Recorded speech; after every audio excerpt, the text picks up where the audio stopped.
جی میں مفتی صاحب سے یہ پوچھنا چاہتا ہوں، یہ جو بعض لوگ کہتے ہیں 11ویں کا ختم دلانا چاہیے، یہ کیا دلانا چاہیے؟ اگر دلانا چاہیے تو یہ کس حدیث شریف میں یا قرآن پاک میں اس کا کوئی ثبوت ہے؟ اگر نہیں دلانا چاہیے تو اس کا کیا ثبوت ہے؟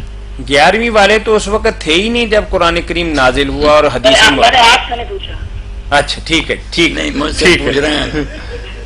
ٹھیک ہے مولانا، بات صحیح ہے بھائی کی۔ میرا گلا آج خراب ہے مگر میں کوشش کر کے اللہ کی مدد سے آپ کو مختصر جواب دیتا ہوں کہ 11ویں شریف تو پہلے نام ہی بتا رہا کہ یہ عربی کا نام ہی نہیں ہے، ہمارے ملک کا یہ بنایا وہ 11ویں شریف۔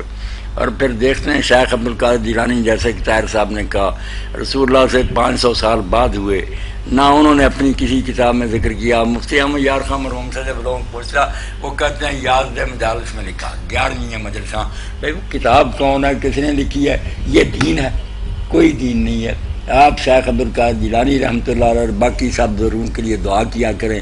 شیخ عبدالقادر جیلانی کو زیادہ مخصوص ہیں ہماری دعاؤں کے لیے، صحابہ کرام ہیں، بعد میں تابعین ہیں، اتنے بڑے بڑے نیک لوگ دین کے خادمت۔ ایسی چیز شروع کریں جس میں سب کے لیے دعا ہو، اللہ ان سب پر رحمت فرمائے، ان کے درجے بلند کرے، ہمیں بھی ان کے نقش قدم پر چلنے کی توفیق دے۔